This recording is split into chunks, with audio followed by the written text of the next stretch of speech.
right, let's turn back to Donald Trump. You heard Boris talking about how different he's going to be. Well, he's already working to drain the swamp. The president-elect working to slash government spending and shrink our bureaucracy. We get reports today that the Commerce, the Energy, the Transportation, the Justice, and the State Departments will all be seeing significant cuts in funding and their programs. Overall, the cuts are expected to save you, the taxpayer, $10.5 trillion over the next 10 years. I'm here with Mercedes and Richard, and I got to say, you know, I think there's got to be a certain amount of nervousness here in town right now because this is not the status quo, and, you know, you're talking about shrinking the bureaucracy that is Washington, D.C. Well, Republican presidents have tried many times to cut the bureaucracy, to streamline the government, and really have failed to a certain extent. The difference here is we have Donald Trump coming into power. He takes no enemies. He's ready to go in. He brought in a budget hawkish, what would you say, Office of Management and Budget Director, which is Mick Mulvaney, and they are determined to move forward aggressively in having these federal spending reductions, which is very much needed. The question will be is you're going to see the division between the moderates and the conservative Republicans who might not agree with these spending cuts. Remember, the president's going to present his budget, but then Congress is going to come back and counter the offer. So it's going to be a lot more negotiating than we think. And, you know, some people have called on him to not use Twitter anymore, but I think that the Twitter account and his ability really to connect with the American people is going to be very powerful in this whole process. And the reason I say that is exactly because of what you mentioned. There are some Republicans and Democrats, of course, that are going to have a fit. They don't want their spending reduced. He's got to somehow overcome that, and I think with the American people on his side, he can. What say you, Richard? Again, we've seen this before. George W. Bush came in with a Republican House, a Republican Senate, talked about cutting waste, fraud, and abuse, and he left with deficits much higher than what he inherited, with a government that was much larger than what he inherited. Is Donald Trump a different figure?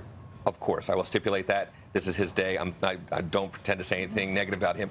And we will need to slash government, considering how much revenues are going to be cut by virtue of the tax cuts, by virtue of how much the spending on the infrastructure, by virtue of the military. Okay. You say that, and I hear you, and it will be some near-term pain. But the goal here, and you know this, and this is any Econ 101 class, you put the money back in the hands of the people, you give them the power, and that will hopefully expand our economy and compensate for some of that lack of revenue you're talking about.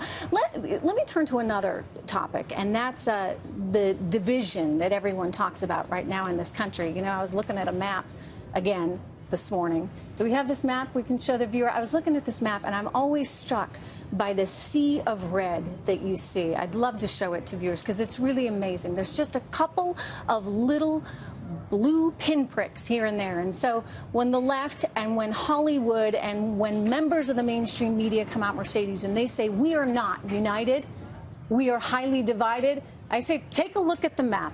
What do they need to know? Well, let's understand this clearly. It's interesting that Donald Trump is going to take his oath, put his hand on Lincoln's Bible. Think about President Abraham Lincoln at the time that we had a war-torn country. It was a moment of healing, and it was critical for Lincoln to bring this, what he called in his Gettysburg Address, the new birth of freedom. And I think that for Donald Trump, it's very symbolic that he's doing that. He is going to send a message of unity to the American people. I do hope that those out there who don't agree with him and the protesters are there are willing to give him a chance and listen to his message, because his message is about economic growth for all Americans. And I think that he did listen to those forgotten voices, many that never received the benefits of an Obama economy. I think perhaps, though, what I'm saying is that we're a little more unified than people think. In other words, there's some noisy members of the left right now, and they're going to push this narrative that America's divided, America's divided, America's divided. They pushed it throughout the election by really accusing anybody that defended Trump as being a racist, a misogynist, an Islamophobic, and America obviously didn't take that quite to heart because they voted him into office anyway. And so what I'm saying, Richard, and I'm curious to get your thoughts, and I know you're on the left on this, are they making too much about this? Are they being too pessimistic? And isn't it time for members of the Democratic Party to move on? So, it's true about the red map. You look at that and you go, wow, the country is red, except for the fact that Donald Trump got 46%, that Hillary got 3 million more votes. He won. He's right. He won. Because he got urban areas. He won. Okay. New York City, Los Angeles, Chicago. Okay. But I think when Donald Trump, whatever he says in that inaugural address tomorrow, my guess is it will sound a lot like the very conciliatory speech that he gave on election night about reaching out.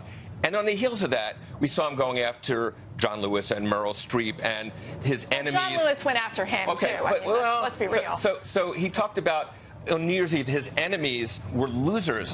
I mean, this is not how you embrace, when you've won 46%, that's not how you kind of bring the country together. I think that he actually has it in him to do it. I'm looking forward to see, and I think it's going to be actions and not so much But the words. different approach has been that Republicans for so long have stayed silent. Every time the Democrats have attacked us for being racist, sexist, all the names you can imagine, we've been attacked, we have not responded. Donald Trump, to his credit, he fights back. He punches back. And his popularity and his approval is in the tank. We got to get to these hearings. It's good to see you. Thank you.